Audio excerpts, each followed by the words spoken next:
हाँ ज्योति ऑनलाइन क्यों बेटा आज? उसका माइक खुद से कनेक्टेड नहीं है। चलो, 3 circles of radii 2, 3 and 4 touch each other externally. ठीक है,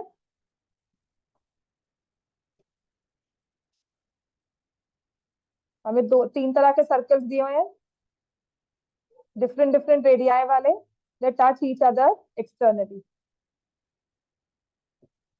ठीक है, ये मैंने ले लिया A, this is B, this is C. तो मैंने आपको एक रूल कराया था कि जब सर्कल्स टच करते हैं इन एन आइदर वे, उनके centres and point of contact same straight line में लाया करते हैं। ये कॉन्सेप्ट जानना क्यों जरूरी है, ताकि कंफ्यूजन ना हो। यहां से हमने लिया एक रेडियस और ये लिया दूसरा रेडियस। ठीक है, if I take this point of contact as P, दो सर्कल्स का, तो एपी एक रेडियस है, बीपी दूसरी रेडियस है। थोड़ी रेस्ट कर लो। ठीक है, सो दिस इज 2 सेंटीमीटर और ये है 3 सेंटीमीटर। ये भी क्या है, 3 सेंटीमीटर और ये है 4 centimetre. This is 4 centimetre and 2 centimetre. So what is A B, what is B C and what is A C? Easy question हो गया ये। आपके पास ए बी की लेंथ क्या आ गई? 5 centimetre. What about B C? 7 centimetre. ठीक है, what about A C? 6 centimetre. तो पेरीमीटर ऑफ ट्राइंगल एबीसी क्या हो जाएगा? 5 + 6 + 7, इट विल बी 18 सेंटीमीटर। ये क्वेश्चन तब कई बार ऐसे पेपर में आ जाता है, and sometimes obviously they ask you in areas related to circle also. वहां पर ना ये चीज पहले बहुत यूज होती थी, पर अब उन्होंने क्योंकि लिमिट कर दिया ना उस चैप्टर को भी, तो ये थोड़ा सा हो जाएगा। बट हाँ, ये जरूरी इसलिए होता है जानना कि हमने जो लाइन सेगमेंट ली है, it is not forming like this. जैसे हमने जैसे सर्कल्स टच करते हुए लिए, दो सर्कल जैसे टच करते हुए बनाए हैं ना, तो ऐसा नहीं है कि एक, इनको जब हमने सेंटर्स को ज्वाइन किया तो वो कुछ ऐसे बन के आ रहा है कि how can I take the radius, distance between centres. मैं अब इसमें ये नहीं है कि एक्स्ट्रा सेगमेंट ट्राइंगल से या सर्कल से बाहर है, मतलब जितनी एक की रेडियस फिर दूसरे की रेडियस और एक स्ट्रेट लाइन बन गई। समझ में आ गया? Question number 37 also was simple as compare otherwise. Question 37 भी सिंपल था। इसमें find the radii of 3 circles. तो ए बी की लेंथ आपको इसमें दी हुई है 10 सेंटीमीटर, बीसी दिया हुआ है 8 सेंटीमीटर और एसी दिया हुआ है 6 सेंटीमीटर। तीनों सर्कल्स की रेडियस को R1, R2 एंड R3 ले लिया।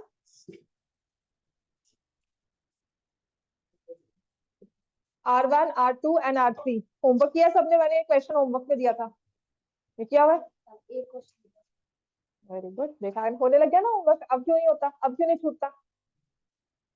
तो वी हैव, तो बीसी जो है इट विल बी, इसकी रेडियस को R1 लिया, इसको R2 लिया और इसको R3 ले लिया, तो BC क्या हो जाएगा? R1 + R2। ठीक है, which will be equal to 8 centimetre. AB क्या हो जाएगा? R2 + R3, which will be equal to 10 centimetre. और AC हो जाएगा R1 + R3, जो किसके इक्वल होगा? 6 सेंटीमीटर। अब इसमें इंडिविजुअल वैल्यूज निकालनी होती है, तो हम क्या करते हैं? तीनों को ऐड करेंगे, 2 टाइम्स आ जाता है। R1 + R2 + R3 किसके इक्वल हो जाएगा? 24 सेंटीमीटर। तो R1, R2, R3 will be equal to 12 centimetre. ठीक है, तो इससे मेरे पास आ गया R3 इज 4 सेंटीमीटर, यहां से आ जाएगा R1 इज 2 सेंटीमीटर और यहां से आ जाएगा R2 इज 6 सेंटीमीटर। तो 3 सर्कल्स की जो रेडियाई है वो है 4, 2 एंड 6। क्वेश्चन 38 इजी है, बट समटाइम्स ऐसा क्वेश्चन हो सकता है कोई आपके टर्म पेपर में या कोई आपको क्लास असाइनमेंट करवाए सर टीचर जो भी आपकी है मैथ्स के, वो उसमें आ जाए। क्वेश्चन नंबर 38, केवीएम का कोई ट्रिप गया था आज क्या? तीनों बच्चे नहीं आए थे। Question number 38, AB is 8 centimeter, M is the midpoint of AB, semicircles are drawn on AB, AM, MB as diameters, a circle with center C touch all three semicircles as shown below. Find the radius of the circle. ये question मुश्किल भी नहीं है, but एक technique सिखाएगा आपको, जो technique sometimes you can apply in question. इसमें सिर्फ एक टेक्निक होती है, वो क्या, कि जब भी आपको ऐसे 3-4 सर्कल्स इकट्ठे दिए होते हैं ना, तो एक तो हम उनके सेंटर्स को ज्वाइन करते हैं। जैसे यहाँ पर आई विल राइट कि इसका एक सेंटर है, ये सी सेंटर डिफाइन किया हुआ है, यहाँ पर भी किया। ए बी कंप्लीट डायमीटर है 8 सेंटीमीटर, तो ए एम कितना हो गया 4 centimetre. A M will be 4 centimetre. M is the midpoint of AB, AM 4 centimetre हो गया, और डायमीटर बन गया, मतलब ये इक्वल सर्कल ड्रॉ हुए हैं, AM और BM पर इक्वल सर्कल, ये दो सेमी सर्कल इक्वल वाले हैं यहाँ पर। ठीक है, अब इसके बाद हम क्या करेंगे, इसके बाद ना आपने इस वाले सेंटर को, इसको O नेम दे दें, AM वाले सेंटर को हमने C से ज्वाइन कर दिया, C और M को ज्वाइन कर दिया, बस इतना सा काम करें। तो आप मुझे बताओगे OM की लेंथ क्या है, ज्वाइन किया OC को और CM को। अब ये क्वेश्चन सॉल्व हो जाएगा।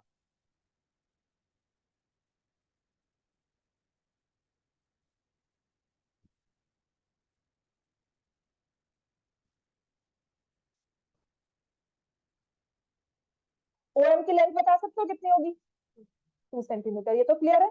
OM is 2 centimetre, AB is 8, AM is 4, OM is 2 centimetre. AB is 8 centimetre, AM is 4 centimetre, OM is 2 centimetre. OC और CM को हमने ज्वाइन कर दिया। ट्रायंगल हमने लेना है OMC। इस एंगल M के बारे में क्या बोल सकते हो, 90 डिग्री होगा, क्यों होगा,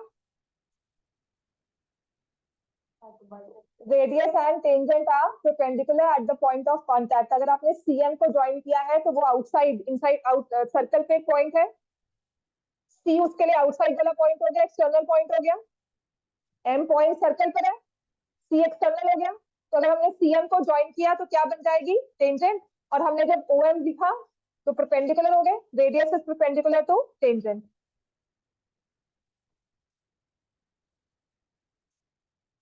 हमने ये सर्कल है पूरा जो बना हुआ है, 3 सेमी सर्कल्स बने हुए हैं, पूरा सर्कल बना हुआ है, उसकी रेडियस निकालनी है।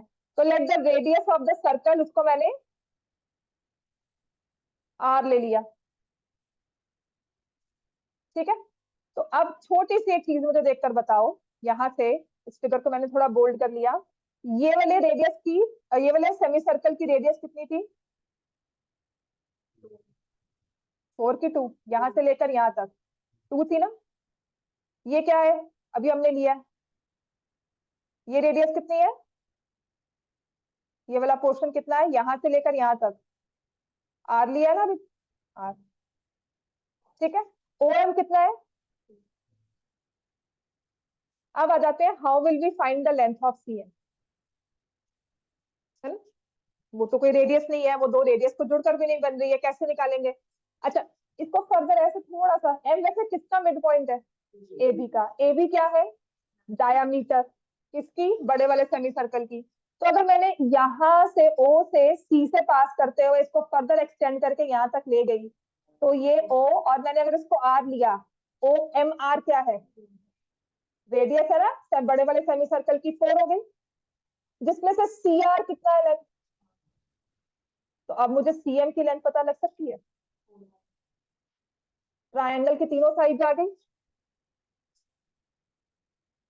समझ में आ गया। CM will be equal to 4 minus R। ये पेपर क्वेश्चन में आए, मतलब this question might not come in paper, मुझे नहीं पता, I will not say very important question है, ऐसा मैं नहीं कहूंगी, लेकिन जो ये टेक्निक सिखाता है ना आपको, ये बहुत काम आती है। टेक्निक क्या सिखाई, मैंने सभी तरह से सेंटर्स को ज्वाइन किया, टेंजेंट फॉर्म की, और फिर सोचा उस CM की लेंथ कैसे निकालनी है। तो कहीं ना कहीं हम रेडियस पूरा करते हैं और उसमें से माइनस कर लेते हैं। This technique is very important, rest everything question पता नहीं पेपर में आएगा नहीं, आई will not say very important question है, पेपर में आएगा ही आएगा। बात समझ में आ गई इतनी, बरोबर भी आती है, शायद यही होगा। ठीक है, तो इसको थोड़ा सा मैं बड़ा कर देती हूँ, फोन है आपके पास। ये हैंड आउट है, उसमें दिया हुआ है ना मैंने, एक्स्ट्रा क्वेश्चन है, वो खोल सकते हो। नहीं तो वरना ये क्वेश्चन अभी नहीं समझ में आ रहा, आफ्टर क्लासेस को देख लेना एक बार। एंड इसके बाद जो क्वेश्चन करवाऊंगी उसमें से कोई ना कोई पेपर में तुम्हारे आ जाएगा। इस हैंड आउट में से ना मैं बता दूंगी आपको कौन से क्वेश्चन करने हैं वीकली के लिए, ठीक है।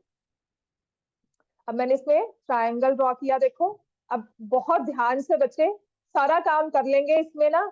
अब गलतियां देख रही हूँ एक और हमारे पास ना, हर हर साल एक नई गलती दिखने को मिलती है। तो इसमें ना हाइपोटेन्यूज पता लगता नहीं है आपको कौन सा है, तो हम पाइथागोरस ही गलत लगा रहे हैं। तो मेक श्योर आप पाइथागोरस सही लगा रहे हो, ठीक है। ओसी और एक जो, हाँ ऑब्वियसली यूनिवर्सल गलती जो है, जो काफी काफी टाइम हो जाती है, दैट इज कि जब हम 3 और 5 वाला, 3 और 5 का ट्राइंगल देखेंगे, या फिर 3 4 या 4 5, तो हम कहेंगे थर्ड साइड 3 है, ठीक है। या मिसिंग के हिसाब से, पाइथागोरस के हिसाब से, just see the placement of दो साइड्स। अगर 5 happens to be the hypotenuse, then only will say 3 4 5 है। समझ में आ गई बात ये?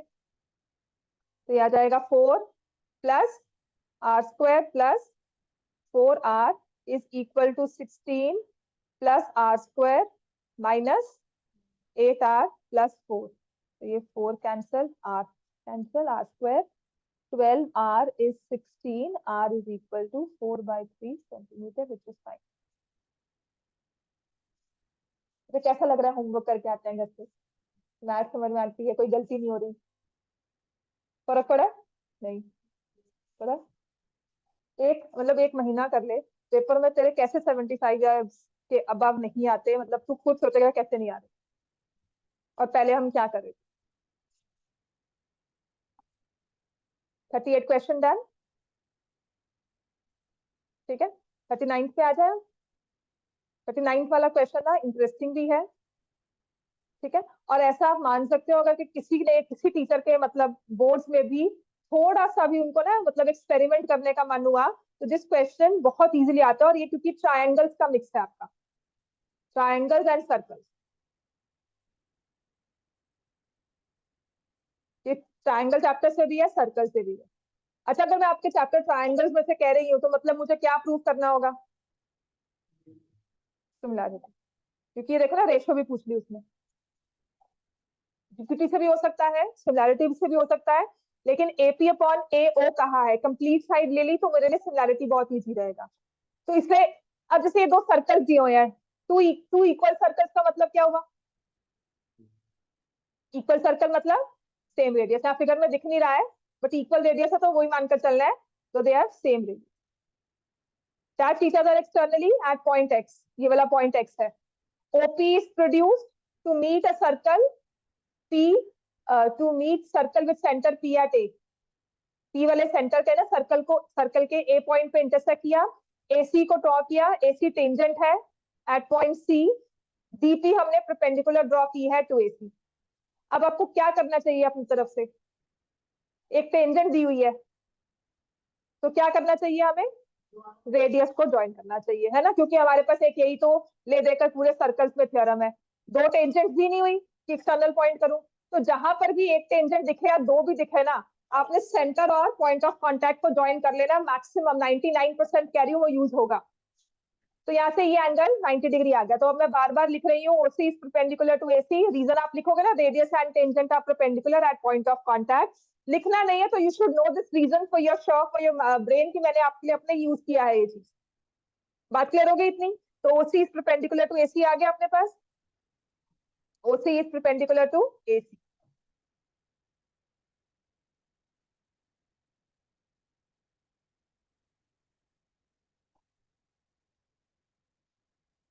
ठीक है। अब दोनों सर्कल्स की रेडियस इक्वल है, let the radius be equal to are.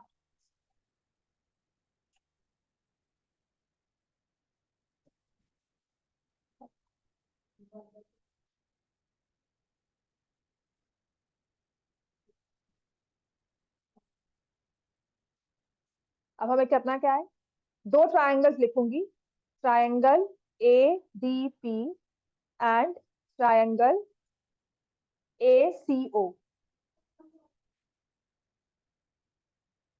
क्या करना? इसमें नहीं होगा। ADP and ACO in triangle ADP and triangle ACO,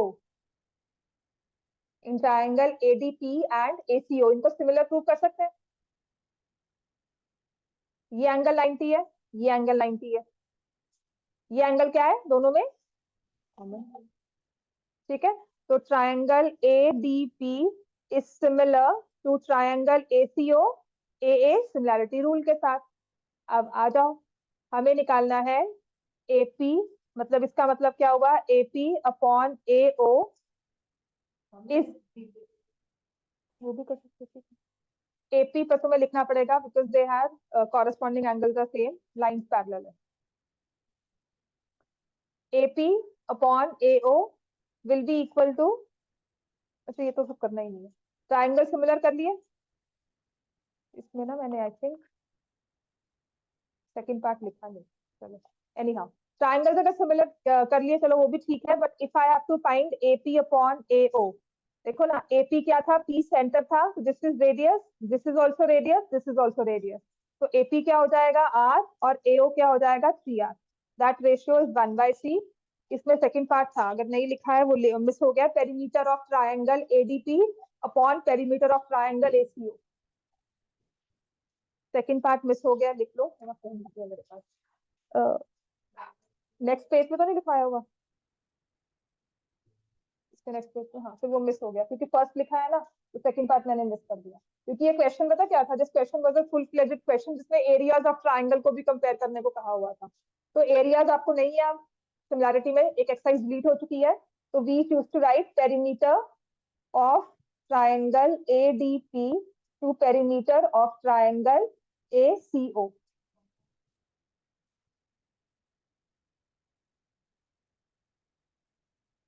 ठीक है, क्योंकि ट्रायंगल सिमिलर है तो पेरीमीटर्स की रेशियो क्या होगी, 1:3।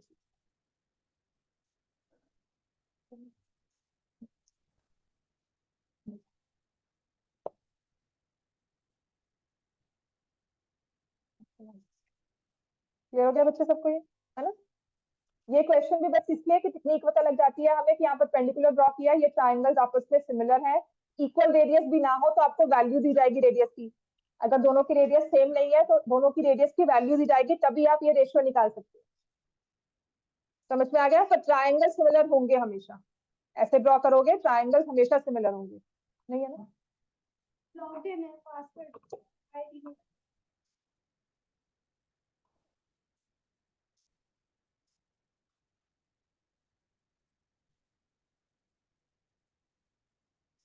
36 के बाद now we have question number, मैं कंप्लीट कर लूंगी, इन बिटवीन अगर कोई क्वेश्चन रहता है तो मुझे बता देना जो नहीं सॉल्व हुआ होगा, मेरे हिसाब से सारा करवाया है। Question number 40, the length of direct common tangents to two circles of radii 12 and 4, एक 12 ले लिया सर्कल और एक रेडियस हमने ले लिया 4 वाला, length of direct common tangent उसने कहा है इज 16 सेंटीमीटर, एक का सेंटर O, एक का सेंटर P, टेंजेंट ले ली AB, AB की tangent AB tangent is given as 15 centimetre, ये रेडियस आपको गिवन है 12 सेंटीमीटर और ये रेडियस गिवन है 4 सेंटीमीटर। ओपी की लेंथ निकालने को कह रहे हैं, radius and tangent are perpendicular at the point of contact, OA is perpendicular to AB and BP is perpendicular to A।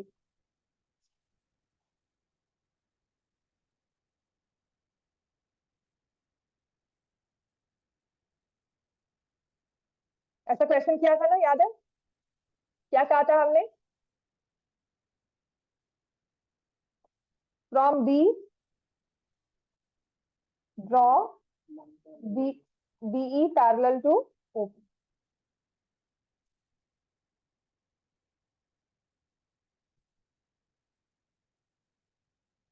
बात समझ में आ गई है ना, तो OP की लेंथ हमें निकालनी है, BE will be equal to OP, क्योंकि हम ये प्रूव कर सकते हैं OEBP इज अ रेक्टेंगल नहीं, OEBP is a parallelogram.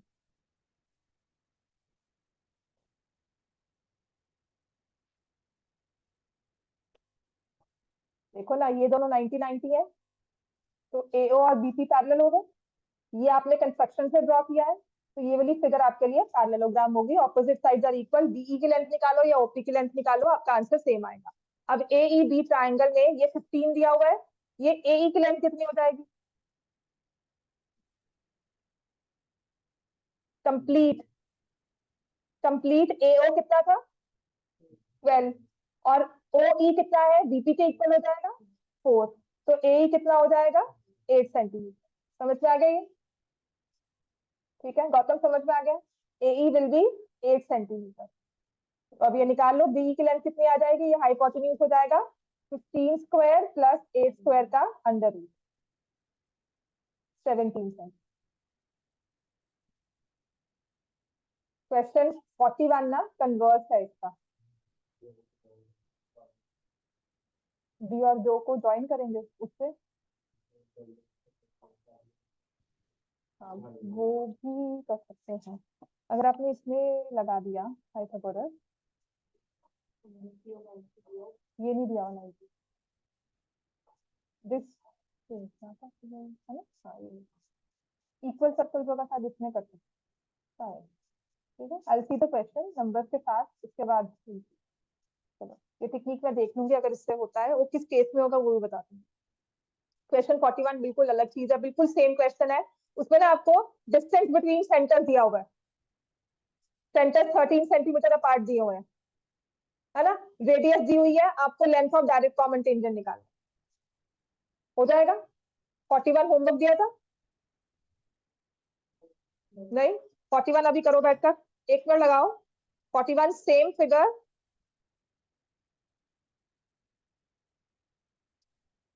Question number 41 is same figure.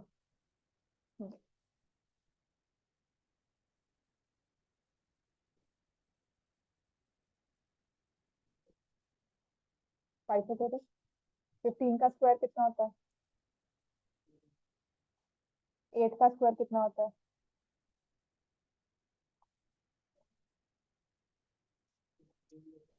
ये तो नेक्स्ट क्वेश्चन है बेटा, ये 41 के लिए राइट मार्कर जो यूज किया है, ये 41 के लिए।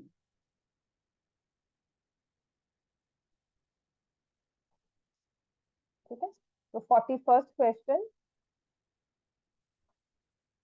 सेम फिगर है, बस नंबरिंग फर्क कर दी।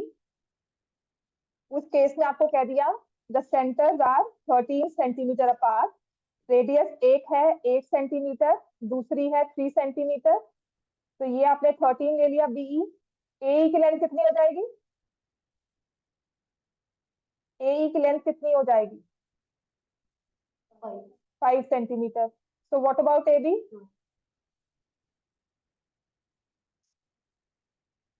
क्लियर हो गया ये?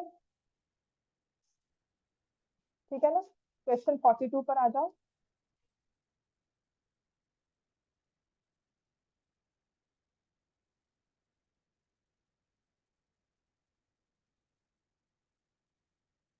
फोर्टी फोर क्वेश्चन पेपर में आता है, 43rd तो इसी का 42nd का ही आगे एक्सटेंशन हो गया। इसमें ना हमने ट्रांसफर्स कॉमन, दो सर्कल्स है, ट्रांसफर्स कॉमन टेंजेंट्स ड्रॉ की है। पहली चीज जो हम इसमें करेंगे, क्वेश्चन देखने के बाद the first thing that will do, फटाफट से क्यों ज्वाइन करेंगे? Radius and tangent are perpendicular at the point of contact.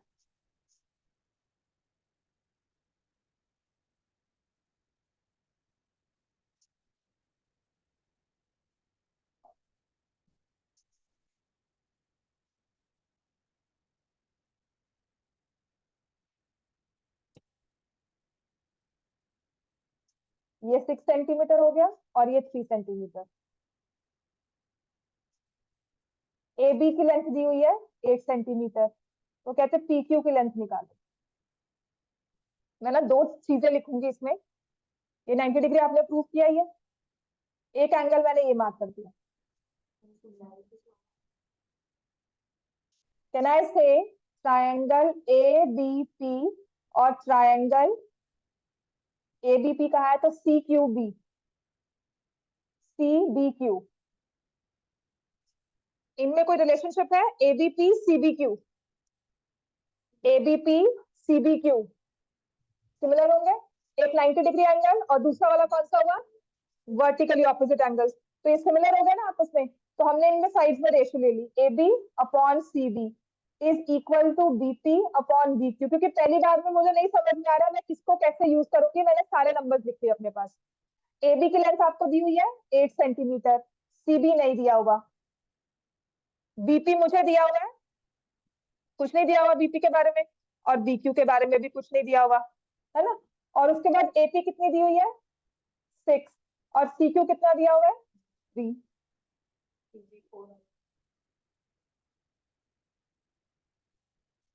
CB क्या आ जाएगी? 4 सेंटीमीटर। वो तो ठीक है, लेकिन निकालना क्या था? P Q. तो ना बीपी की वैल्यू है ना बीक्यू की वैल्यू है।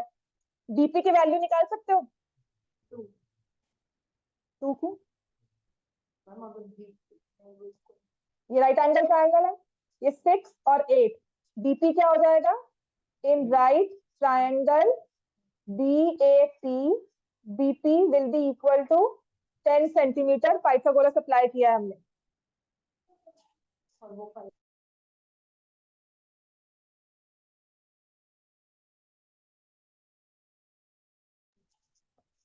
समझ में आ गया?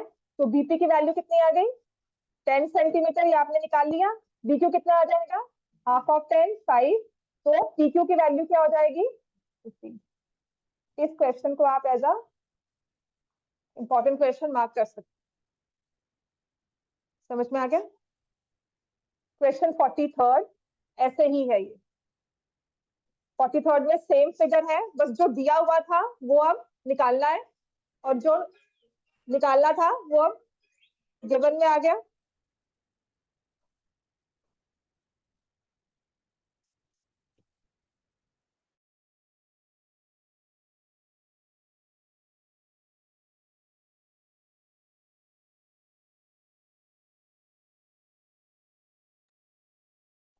ठीक है, 43 बिल्कुल सेम है। 44 इंटरेस्टिंग क्वेश्चन है। 44 ऐसे ही आते हैं, प्रूव करना होता है उसमें, और उतना ही इंटरेस्टिंगली सॉल्व हो जाता है।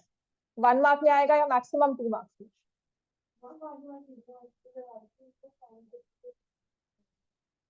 अभी करवा देती हूँ, मैंने भी करवा दी, आपने क्लास में 10 की थी। साइन 30 कैसे प्रूव किया था? 90 डिग्री से नहीं होगा। साइन 30 कौन से ट्राइंगल में लिया था? अच्छा, साइन 45 निकाल, साइन 45 निकालना है तो आप कौन सा ट्राइंगल लेते हो? 45 वाला एंगल कौन से ट्राइंगल में आएगा? राइट एंगल आइसोसेलेस ट्राइंगल में साइन 45 निकालोगे। और अगर आपने 30 60 की वैल्यू निकालनी है, you will take equilateral triangle. ठीक है, करवा देती हूँ, मैंने करवाया हुआ है क्लास में, पर हाँ उससे मैंने आज तक एज इंपॉर्टेंट नहीं करवाया था कि हाँ कभी आ गया तो। क्वेश्चन 43 हो गया सबका? एक बार देख लेना क्वेश्चन नंबर 43। चेक करो। इसी वाले क्वेश्चन में, क्वेश्चन नंबर 43 में देयर आर गिवन 2 सर्कल्स, मैं नेम भी चेंज कर देती हूँ। यहाँ पे सेंटर्स जो दिए हुए हैं ए एंड बी, ठीक है। A B is 15 centimetre, length of common transfer common tangent, तो मैं इसको पी क्यू और आर लिख रही हूँ।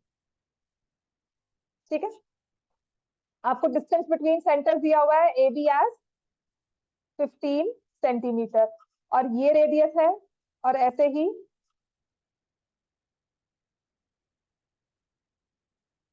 ये रेडियस है, और ऐसे ही ये रेडियस। इसको 6 और 3 दिया हुआ है हमें, ये 6 दी हुई है और ये 3।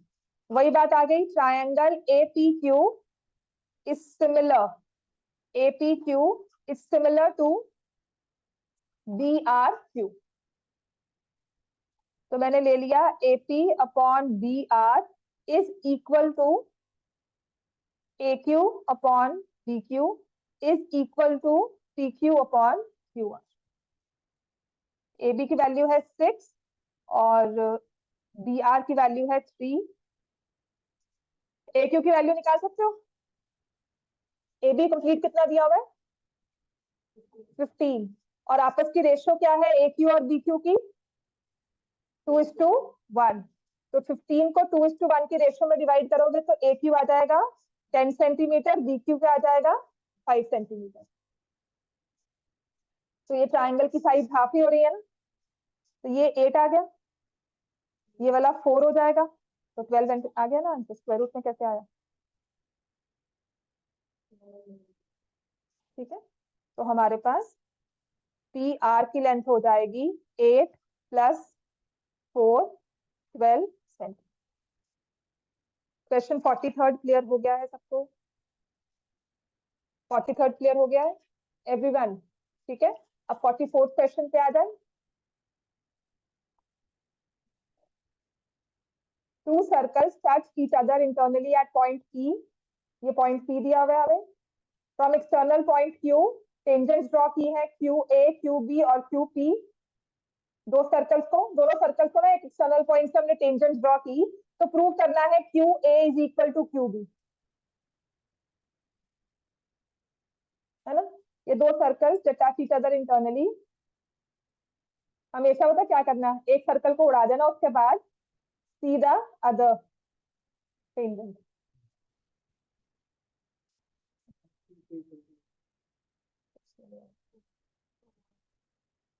फ्रॉम 1 and 2 समझ में आ गया बच्चों सबको? ये वाला हमने लिया, यहाँ से ऐसे एक टेंजेंट ड्रॉ की हुई है पॉइंट P पर। पॉइंट P सर्कल को ठीक से लेना होगा इसको।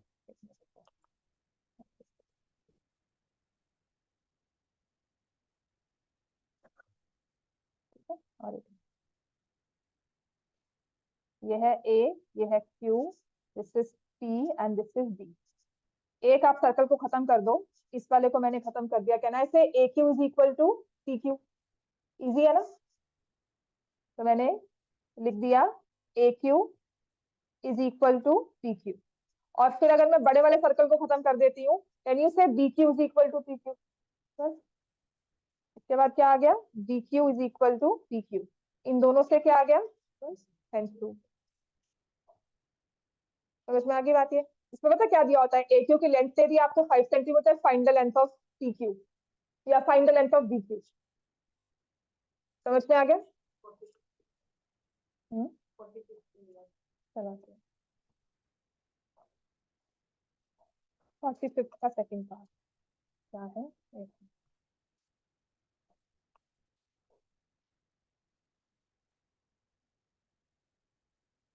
ये तो बुक का क्वेश्चन है मेरे हिसाब से,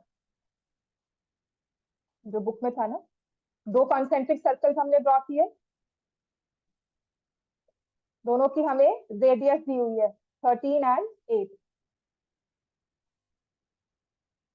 AB is the diameter of the bigger circle. AB is the diameter of the bigger circle. BD is tangent to the smaller circle. इसकी वैल्यू क्या थी? तुम्हारा सॉल्व हुआ ये? BD is the AB diameter है तो B पॉइंट ही होगा। अच्छा, BD is the tangent to the smaller circle touching it at D, intersecting the larger circle at P on producing. Find the length of it. अच्छा, और क्या करना चाहिए इसमें? पहली चीज तो क्या करनी है हमने, जॉइन OD। ये क्वेश्चन ना एज एन इंपॉर्टेंट मार्क कर लेना, ठीक है, क्योंकि ये आपके MCQ में सबसे डिफिकल्ट वाला MCQ है। थोड़ा डिफिकल्ट वाला, क्योंकि चीज जल्दी समझ नहीं आती इसमें, और आंसर भी इसका थोड़ा सा ना अटपटा सा आता है। आई थिंक एक वैल्यू अटपटी सी आती है, उसको फर्दर यूज करेंगे तो सिंप्लीफाइड आएगा, AP सिंप्लीफाई हो जाएगा। But when I use the basic, इसके अंदर का एक वैल्यू सॉल्व करेंगे तो लगेगा क्वेश्चन गलत है, तुम सॉल्व कर रहे हैं। AB की लेंथ कितनी हो जाएगी? बड़े वाले सर्कल क्या डायामीटर है, AB इज 26 सेंटीमीटर। OD कितना है? छोटे वाले सर्कल की रेडियस है, OD इज 8 सेंटीमीटर। और आपने ये भी कह दिया OD is perpendicular to BP।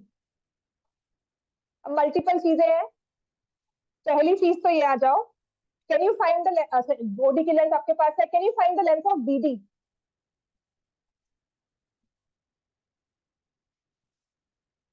BD की लेंथ निकाल सकते हैं। ओबी कितना दिया हुआ है?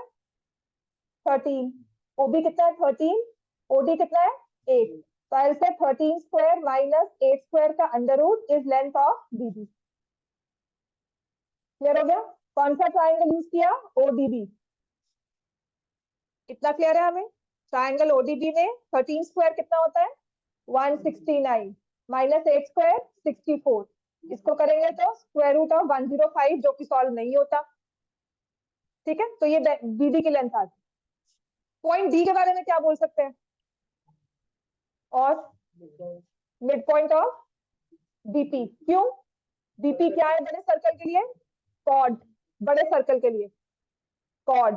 Perpendicular from centre bisects the chord. बस यहाँ पे बीपी की वैल्यू क्या आ गई?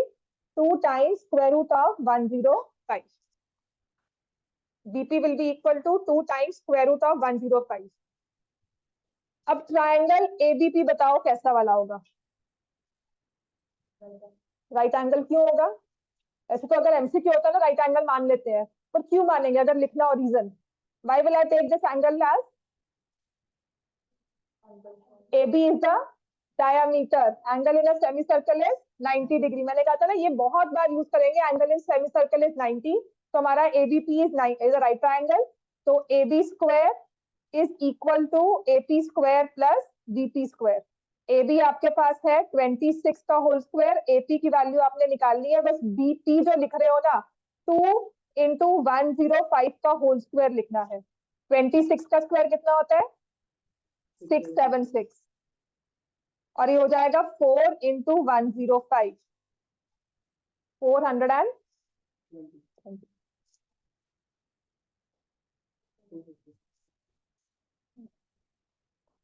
बस ये पटी सी वैल्यू एक होती है जो मुझे लगती है, जिसे सोचकर लगता है कि एक बार क्वेश्चन गलत हो गया, क्योंकि तो पहली बार मुझे करने को दिया गया था क्वेश्चन, तो मैं करती ऐसे स्क्वायर रूट ऑफ 105 नहीं आना चाहिए, कंप्लीट नंबर आना चाहिए, ये गलत कर रहे हैं। तो वी आई स्पेंड अराउंड, जब मैं कर रही थी तो आई स्पेंड अराउंड 10 मिनट्स बस इसको करने के लिए कि ये थोड़ा सा नंबर इजी आना चाहिए। But then I realise AP की वैल्यू निकालनी है, बीडी की वैल्यू नहीं निकालनी है, बीपी की वैल्यू निकालने को नहीं कहा गया। तो एपी की वैल्यू सिंप्लीफाइड होगी, इन बिटवीन स्टेप्स में हो सकता है। तो 676 minus 420 is equal to AP square, तो ये 256 आ गया। एपी की वैल्यू क्या आ गई? 16। यहाँ पे प्लस माइनस नहीं लेना, लेकिन जब ये एपी का क्वेश्चन होगा, जब भी स्क्वायर रूट करते हो तो प्लीज प्लस माइनस जरूर लेना। ठीक है, रूट का क्वेश्चन होता है, इक्वेशंस में आता है, क्वाड्रेटिक में आता है, और जब एपी में आता है ऐसा कुछ तो please take plus minus, but when we are talking of line segments don't take plus minus. AP की लेंथ आ गई 16 centimetre. Question number 46,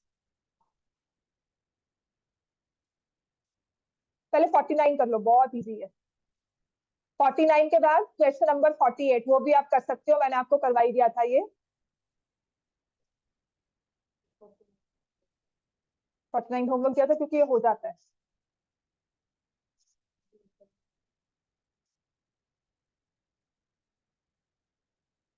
N B 13 क्या करना चाहिए इसमें? इस क्वेश्चन को देखकर क्या लगता है आपको? परपेंडिकुलर को हम, सॉरी सेंटर और पॉइंट ऑफ कांटेक्ट को ज्वाइन कर देंगे। We will join centre and point of contact. P M की लेंथ दी हुई है 15 सेंटीमीटर, क्यू एन की लेंथ दी हुई है 12 सेंटीमीटर, रेडियस नहीं एपी दिया हुआ है एज 17 सेंटीमीटर, और क्यू भी दिया हुआ है 13 सेंटीमीटर। तो ये 15 सेंटीमीटर के साथ आप एम की लेंथ निकाल सकते हो राइट एंगल ट्रायंगल में। ऐसे ही बीएम की लेंथ भी निकाल सकते हो राइट एंगल ट्रायंगल में। एम कितना हो जाएगा? 17 स्क्वायर माइनस 15 स्क्वायर, 289, और 225 को माइनस किया तो क्या आएगा? 64। तो एम की लेंथ कितनी आ गई? 8 सेंटीमीटर। और बीएम की लेंथ कितनी आ गई? 5 सेंटीमीटर। ऐड किया तो क्या आ जाएगा?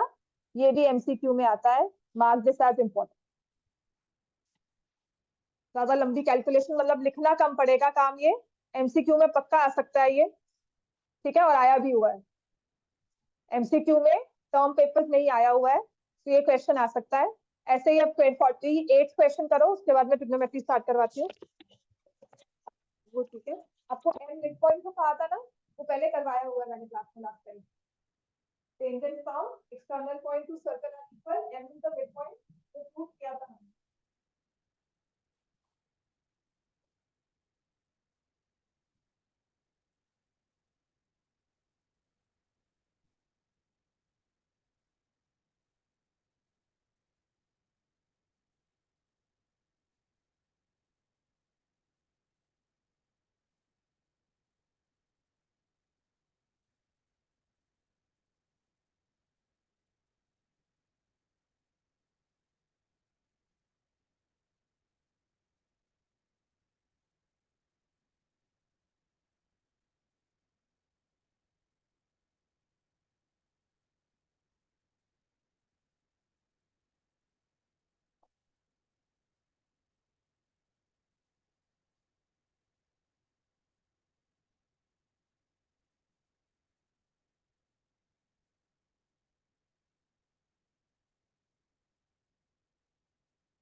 Question number 48।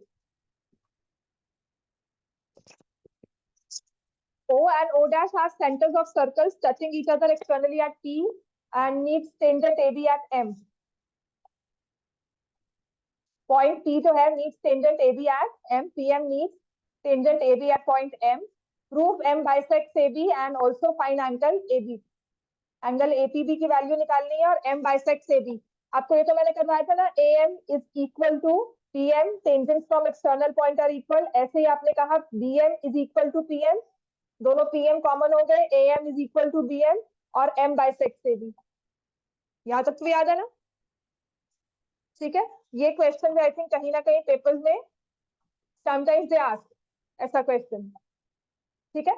अब करना क्या है, जब आपने कहा ए एम और पी एम आपस में इक्वल है, तो कहना है this angle is equal to this angle, angle 1 is equal to angle 2। और ऐसे अगर बी एम और पी एम इक्वल है, तो angle 3 is equal to angle 4। Isosceles triangle property समझ में आ गया? चारों को ऐड कर दो एपीबी ट्रायंगल में, sum of all the angles will be triangle ABP, sum of all angles will be 180। अब इनको ऐड करोगे, 1 प्लस 2 प्लस 3 प्लस 4 180 है। 1 की जगह मैं एंगल 2 लिख दूं और 3 की जगह एंगल 4 लिख दूं, तो 2 times angle 3 plus 2 times angle 4 will be 180 degree, या एंगल 2 प्लस एंगल 4 जिसे हम कहेंगे angle APB will be equal to 90।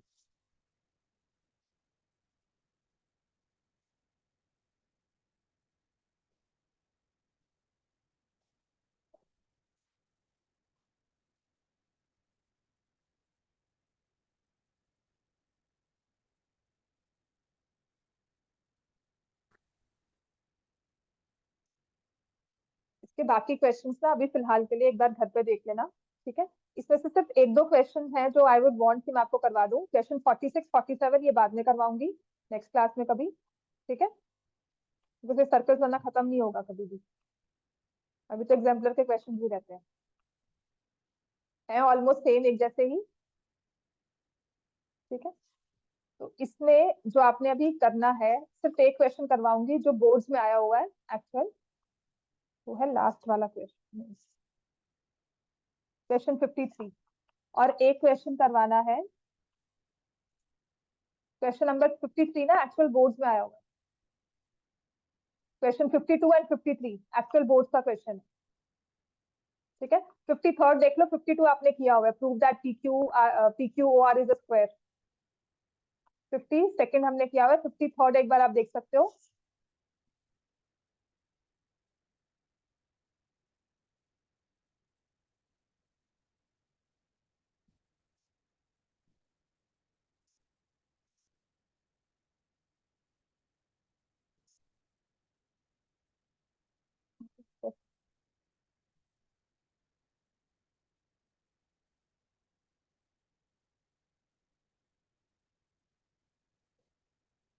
Similar करना है, बस इतना था।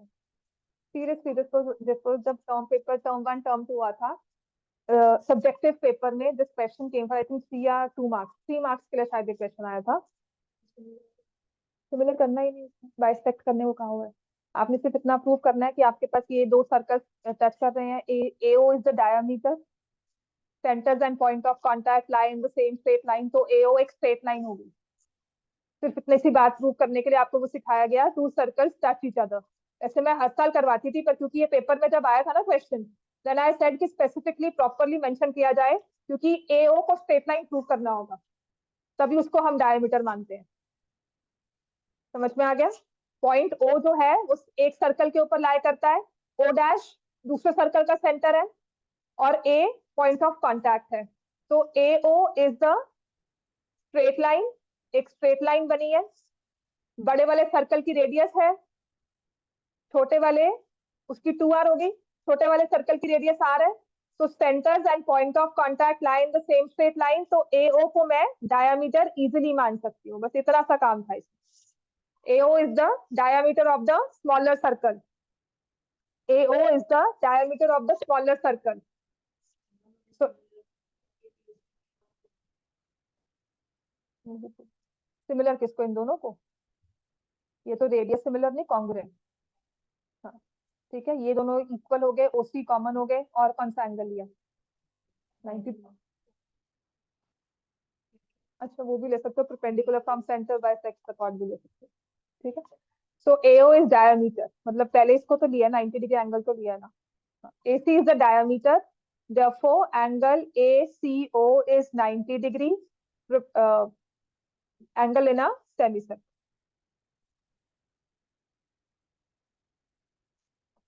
इसके क्वेश्चन है, अब एक एक दो दो बीच में लेकर जो रह गए हैं, प्लस एग्जाम्पलर के इन बिटवीन क्लासेस में फिट करूंगी, जब एरियाज करेंगे या फिर जब सरफेस एरिया वॉल्यूम करेंगे तब। अभी फिलहाल के लिए this is the last question will do in this class, और एक सिर्फ थ्योरी पार्ट लिखवाना है उस क्वेश्चन का, वो नेक्स्ट क्लास में या कल लिखवा दूंगी आपको। कल टेस्ट है? नहीं, कल तो क्लास है रेगुलर, है ना, कल लिखवा दूंगी, और परसों टेस्ट होगा, और आज और कल ट्रिग्नोमेट्री रिवाइज करेंगे, चैप्टर 8 और फिर चैप्टर 9।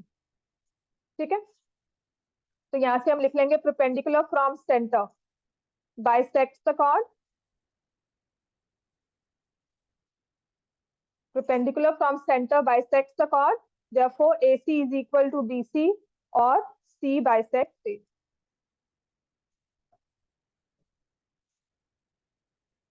क्लियर हो गया?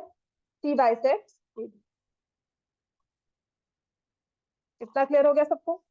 ठीक है ना, अब आ जाओ ट्रिग्नोमेट्री में, जो हम इतने देर से कह रहे हैं ना पहले, let's derive the value of sin 45। अब sin 45 कहा जाए या cos 45 कहा जाए या tan 45, तीनों में से कोई भी वैल्यू। 45 का एंगल ना, राइट एंगल तो रखना ही है हमें, एक एंगल 90 डिग्री चाहिए और साथ में 45 भी चाहिए, तो कौन सा ट्राइंगल ड्रॉ होगा? Isosceles right triangle. I will draw isosceles right triangle.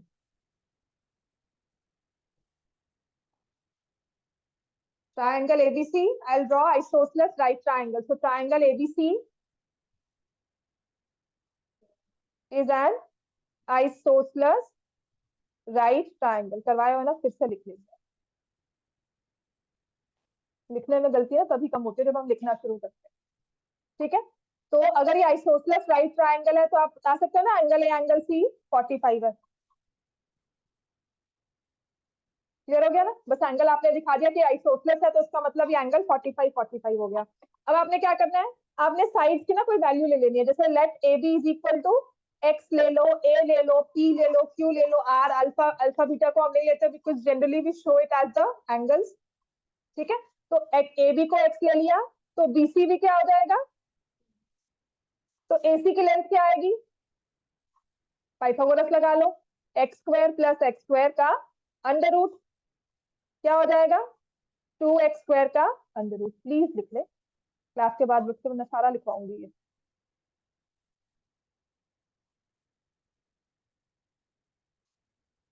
अब लगाओ साइन 45, कोई भी एंगल 45 ले लो, कोई सा भी 45 ले लो, BC अपॉन AC। आगे वैल्यू डिराइव हो गई। अब बताओ मुश्किल है कुछ? मुश्किल है? ठीक है। और ये चीज ना जब आप एरियाज रिलेटेड टू सर्कल करते हो ना, वहां पे ये चीज और अच्छे से क्लियर हो जाएगी। वहां पे क्योंकि हमने एंगल्स की बात ही करनी है सर्कल में, सेंटर में। इतना क्लियर हो गया? ठीक है। अब आएंगे, how will we find the value of sine 60 45? सबने लिख लिया। साइन 60 के लिए ना 60 डिग्री एंगल हो या 30 डिग्री हो, ये दो ही चीजें आती हैं। इनके लिए ना हम क्या करते हैं, वी ड्रॉ इक्विलेटरल ट्रायंगल। कौन सा ट्रायंगल ड्रॉ करेंगे? इक्विलेटरल, जिसकी सारी साइड्स इक्वल होती है। अब सारी साइड्स को मैंने एक्स ले लिया, तो यहाँ पे ना काफी बार कहा जाएगा 2x ले लो। मैं कहती हूँ भाई x ही लो, क्योंकि वो एक चीज रहती है 2x कहाँ लेना है कहाँ नहीं लेना है, इतने हम काबिल हो जाए तो बहुत अच्छी बात है। बट टेक इट इजी, एक यूनिफॉर्म मेथड लेते हैं, let us take it as x। अब एक 90 डिग्री एंगल चाहिए होता है 60 इस पे, तो क्योंकि इक्विलेटरल ट्रायंगल है तो ईच एंगल क्या होगा? 60, है ना। तो सारे एंगल्स जो इसमें है वो 60 इक्वल है। चलो 60 वाले हो गए। अब क्योंकि ट्रिग्नोमेट्री यूज कर रही हूँ तो मुझे साथ में क्या चाहिए? 90 डिग्री का। अब इस ट्राइंगल में 90 का एंगल मैं कैसे लेकर आऊंगी? From A draw AD perpendicular to BC। अब क्योंकि मेरा ये ट्राइंगल एक्चुअल इक्विलेटरल नहीं बना हुआ, तो D जो है वो एज अ मिड पॉइंट नहीं शो हुआ। ठीक है। तो अगर मैंने AD perpendicular to BC draw किया है, आपने इतनी सारी वो कॉन्ग्रुएंसी रूल्स किए हुए हैं, तो you can easily prove that we can easily prove that D is the midpoint of BC. Also, AD bisects angle BAC। ये दो चीजें हैं। अगर तो 3 मार्क्स में है तो इसे कॉन्ग्रुएंसी से प्रूव कर देना। नहीं है, आपको सिर्फ उसकी वैल्यू डिराइव करनी है, तो आप लिख दोगे since it's equilateral triangle perpendicular draw किया है, D is the midpoint of BC and AD is the angle bisector। ये तो ठीक है ना। तो मतलब यहां से ये एंगल हो गया 30 डिग्री, ये 60 डिग्री और ये 90 डिग्री। ठीक है। BD की वैल्यू क्या हो जाएगी? BD की वैल्यू क्या हो जाएगी? क्लियर है सबको? BD will be equal to x/2 centimetre. अब ट्रायंगल ले लो ABD। AB square is equal to BD square plus AD square. AB की लेंथ कितनी है? x। BD कितनी है? x/2 का होल स्क्वायर। और वही हमने निकाला AD का स्क्वायर।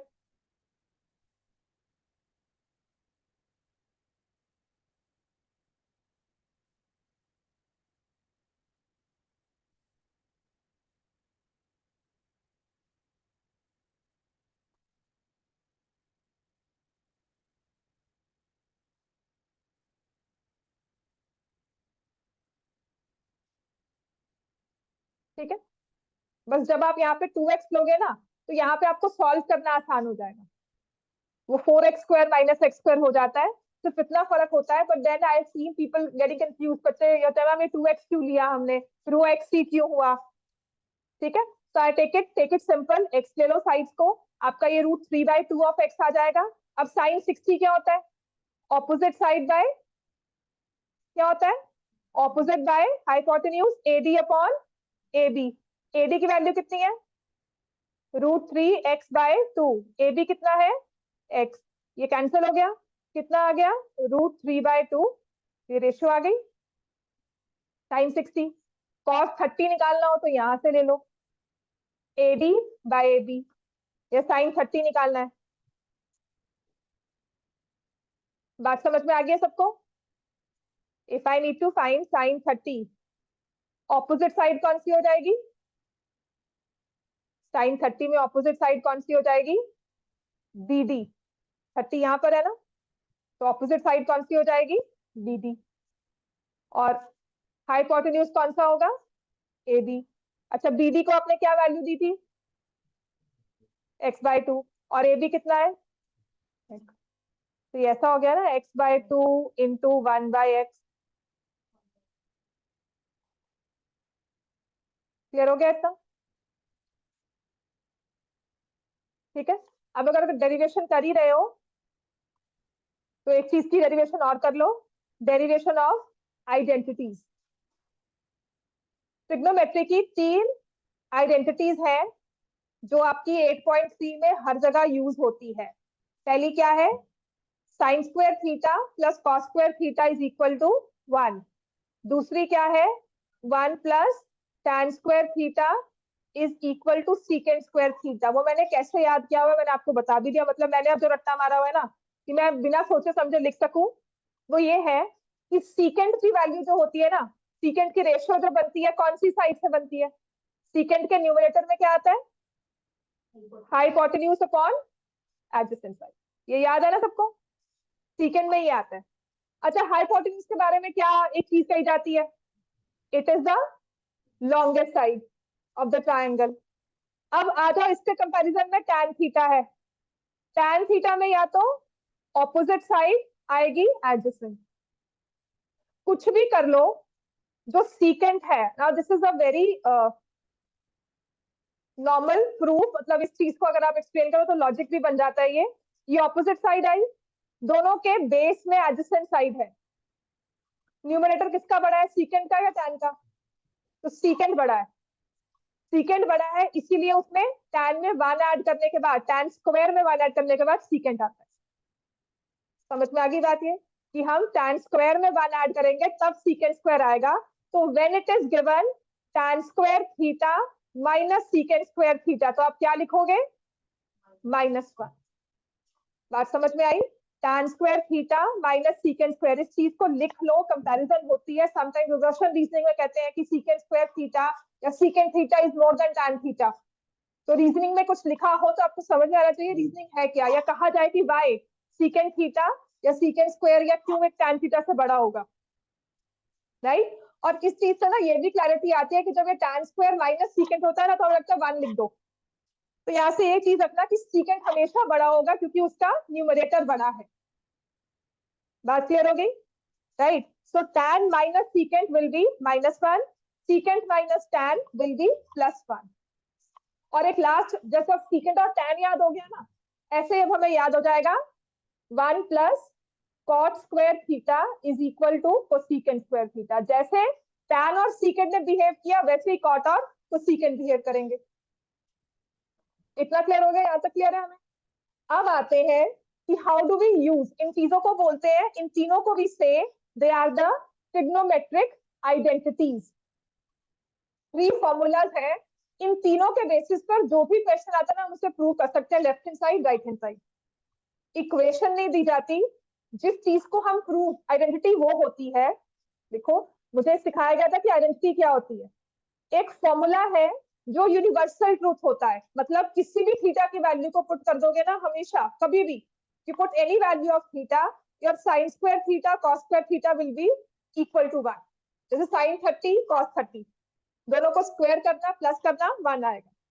तो अगर हम आगे आगे एंगल्स बढ़ते रहे, आपको तो 90 तक करवाते हैं, अगर आप घूमकर को नहीं 105 लेना है, अगर आप आगे घूमकर को लेंगे तो 230 लेना है। So for all those values, when we calculate sin square plus cos square will give you 1, and that is what we say is an identity. Equation होती है true for some specific value of x. जैसे 2x plus 3 कहा equal to 5, तो x की value क्या आएगी? 1। मैं कहती हूँ नहीं, x की वैल्यू 2 भी हो सकती है। So this is an equation which is true for some specific value of the variable. लेकिन फॉर्मूला, लेकिन अगर मैंने कहा a plus b whole square किसके इक्वल है? a square b square plus 2ab। a b की कोई भी वैल्यू पुट कर दो, ये फॉर्मूला हमेशा आपको left hand side equal to right hand side देगा। यहाँ पे x की कोई भी वैल्यू पुट करने से left hand side equal to right hand side नहीं आएगी। समझ में आ गई बात ये? तो कभी कभी आप क्या करते हो, आपको कहा जाता है प्रूफ, उसे आप इक्वेशन बना देते हो, कभी कहते हैं सॉल्व, उसे आप प्रूव करना शुरू कर देते हो। अब आते हैं हाउ डू वी फाइंड, कि कैसे हमने कहा साइन स्क्वायर कॉस स्क्वायर 1 है, व्हिच इज ज्योमेट्रिकली, लिखो एल्जेब्रिकली तो आप इसको प्रूव कर सकते हो। साइन 30 ले लिया, कॉस 30 लिया, दोनों को स्क्वायर किया, सम इज 1। 60 के साथ शो कर दो, 45 के साथ शो कर दो, तो आप कह सकते हो कि हमने प्रूव कर दिया। ठीक है, तो geometrically prove sine square theta plus cos square theta equal to 1। ये बस इतना सा कर लो, उसके बाद बाकी will continue tomorrow. Right angle triangle बना रहे, राइट एंगल ट्राइंगल एबीसी। कुछ भी ना दिया हो इस ट्राइंगल में, अगर वो राइट एंगल ट्राइंगल है, कोई एंगल के बारे में कुछ नहीं मेंशन किया हुआ है ना, थीटा तो बात की बात है। एक चीज जो आई थिंक 6th ऑनवर्ड्स हम यूज करना शुरू कर देते हैं इस ट्राइंगल में, वो क्या है? राइट एंगल ट्राइंगल में साइड्स को लेकर पाइथागोरस थ्योरम। और वो क्या कहती है यहाँ पर? AB square plus BC square is equal to AC square. वैसे आज तक बोर्ड्स में मेरे हिसाब से नहीं आया, लेकिन कभी एक बार ना किसी टर्म पेपर में, किसी स्कूल के पेपर में आया था कि इसको ज्योमेट्रिकली प्रूव करो। ठीक है, AB square plus BC square is equal to AC square. अब साइन और कॉस में, दोनों रेशियोज में, in the denominator we have hypotenuse, और यहाँ पे हाइपोटेन्यूज क्या है? AC। तो आपने पूरी इक्वेशन को ना AC स्क्वायर, इसकी हर एक वैल्यू को AC स्क्वायर से डिवाइड कर देना है। ठीक है, अब दो एक्यूट एंगल्स हैं, ये दोनों इक्वल तो नहीं है लेकिन दो एक्यूट एंगल्स है, किसी भी एक को थीटा ले लो। जो बेस वाला होता है ना, मुझे वो लेना आसान है तो मैंने उसको ले लिया थीटा। आप इस वाले को भी ले सकते हो, आपकी मर्जी है, पर इसको रीड करना आसान होता है बिकॉज वर्टिकली हमारी मूवमेंट ना हॉरिजॉन्टली बड़ी अच्छी चलती है। ऐसे ऐसे पढ़ना मुश्किल होता है। We read it left to right, हम लोग रीड करते हैं तो वी फील इजी। आपको मैंने ऐसे लिख दिया तो इसको पढ़ना वी फाइंड डिफिकल्ट है ना, वर्ड्स को जोड़ना। लेकिन ऐसे लिखा जाए बिकॉज हमारा कंडीशनिंग माइंड का ऐसा हुआ हुआ है, तो इसीलिए आई ऑलवेज टेक हॉरिजॉन्टल वाला एंगल। ठीक है, अब साइन अगर AB लिया है, इस थीटा के लिए AB क्या है? ऑपोजिट साइड, और AC क्या है? हाइपोटेन्यूज। तो AB square by AC square क्या हो गया? Sign square theta. थीटा के लिए BC क्या है? एडजेसेंट साइड, और AC क्या है? हाइपोटेन्यूज। तो क्या हो गया? Cos square theta.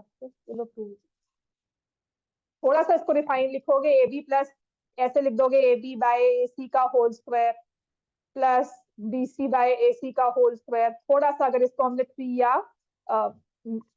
2 मार्क्स का बनाना है तो ऐसे लिखकर then will say sine theta AB by AC, देखो यहाँ पे पुट करोगे, विल ज्योमेट्रिकली डिराइव। इतना क्लियर हो गया? मुझे अटेंडेंस